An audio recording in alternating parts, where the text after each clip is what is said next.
Good morning everyone. Good morning ma'am. My topic is all about policy guidelines on classroom assessment for K-12 Basic Education Program, Deputy Order number 8 series of 2015.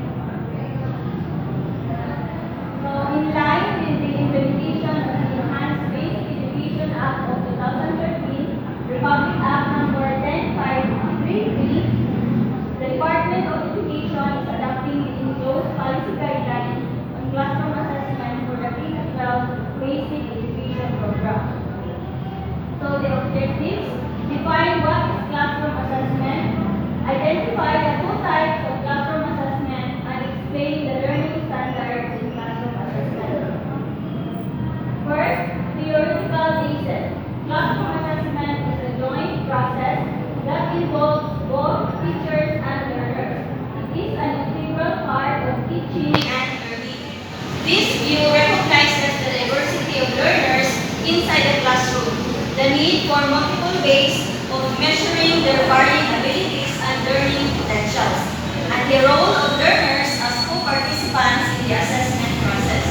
Teachers provide appropriate assessment when they aim to holistically measure learners' talent and developing abilities while enabling them to take responsibility in the process. Assessment is part of our day-to-day lessons and extends the day-to-day classroom activities that are already in place in the K-12 curriculum. Second, what is classroom assessment? Assessment is a process that is used to keep track of learners' progress in relation to learning standards and in the development of 21st century skills, to promote self-reflection and personal accountability among students about their own learning, and to provide basis for the profiling of student performance, the learning competences, and standards of the curriculum. Various kinds of assessment shall be used appropriately for different learners who come from diverse contexts, such as cultural background and life experiences. So, it is important for teachers to always inform learners about the objectives of the lesson so that the students will aim to meet or even exceed the standards. Then there are two types of classroom assessment. First is formative assessment and second is the summative assessment. So familiar naman kita kaning formative assessment and summative assessment. So hindi na lang nato siya i-explain doon kay kumbaga balik-balik ng explain sa mga previous lessons. Then third one, what is assessed in the classroom? Assessment in the classroom is aimed at helping students perform well in relation to the learning standards. So, first, content standards. Content standards identify and set the essential knowledge and understanding that should be learned. They cover a specified scope of sequential topics within each learning strand, domain, theme, or component. So content standards are important because they clearly show what students should learn and achieve. This helps teachers teach effectively and ensure students gain the necessary skills and knowledge. So content standards answers the question, what should the learners know? Then performance standards. Performance standards describe the abilities and skills that learners are expected to demonstrate in relation to the content standards and integration of 21st century skills. Performance standards describe the skills and abilities students should demonstrate connecting learning goals to real-life situations. They measure how well students apply knowledge, critical thinking, and problem-solving skills. So, performance standards answers the questions, what can learners do with what they know? How well must learners do their work? How well do learners use their learning or understanding in different situations? How do learners apply their learning or understanding in real-life context? And what tools and measures should learners use to demonstrate what they know? Then learning competencies.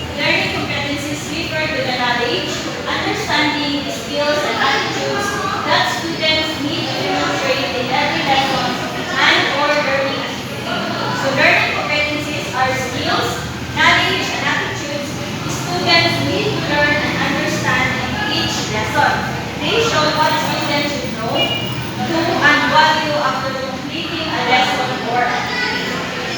Then concept development. The learning standards in the curriculum reflect progressions of concept development. The cognitive process dimensions adapted from Anderson and Catwall may be a good way to operationalize these progressions. It provides a scheme for classifying educational goals, objectives, and standards. So to align the assessment process with the K-12 curriculum, the adaptive cognitive process dimensions may be used as a guide not only in lesson development but also in the formulation of assessment tasks and activities. So kaning adaptive cognitive process dimensions, kanang pamilya ng kita ini, kaning remembering, understanding, applying, analyzing, evaluating, and creating. Then fourth, how are learners assessed in the classroom? Learners are assessed in the classroom through various processes and measures appropriate to and congruent with learning competencies defined in the K-12 curriculum. Some of these processes and measures may be used for both formative and summative assessment which have different goals. So learners may be assessed individually or collaboratively. So individual formative assessment and collaborative formative assessment.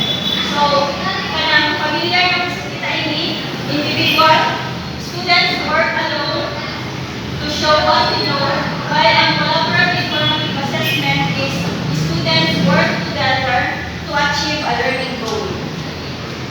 Then fifth one, what is grading system? The K-12 basic education program uses a standards and competency-based grading system.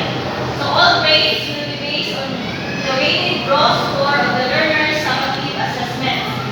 So sa mga kuan ko man, for example sa pilot, kahapon mga tana is ang mga teacher ang pinaka-record ang mga summative quizzes ng mga estudyante. Ang kanan sa during the lesson, kung magpa-quiz ang teacher, i-record na ko si Jack, pero hindi si Jack graded. Ang only graded kay kanarang summative assessments, performance tasks, and exams. Then, the minimum grade needed to pass a specific learning area is 60, which is transmuted to 75 in the report card. Then the sixth one, how are the core values of the Filipino child reflected in the report card? The goal of the K-12 curriculum is to holistically develop Filipinos with 21st century skills. The development of learners' cognitive competencies and skills must be complemented by the formation of their values and attitudes, anchored in the vision, mission, and core values of the Department of Education. So, vision, we dream of Filipinos who passionately love their country and whose values and competencies enable them to realize their full potential and contribute meaningfully to building the nation. As a learner-centered public institution, the Department of Education continuously improves itself to better serve its stakeholders. So a vision provides direction and purpose, guiding decisions and actions towards a clear goal. It inspires and motivates individuals and teams to work together toward a shared future. Then, mission, to protect and promote the right of the Filipino to quality, equitable, culture-based, and community-based education, where students learn in a child-friendly, gender-sensitive, safe, and innovative environment. Teachers facilitate learning and constantly nurture every learner. Administrators and staff, as stewards of the institution, ensure an enabling and supportive environment for effective learning to happen. Then family, community, and other stakeholders are actively engaged and share responsibility for developing lifelong learners. So mission provides direction, purpose, and unity for an organization or institution. It clearly states why the organization or institution exists and what it aims to achieve. Then the core values, makayos, makataong, makakalikasan, at makabansa. So schools make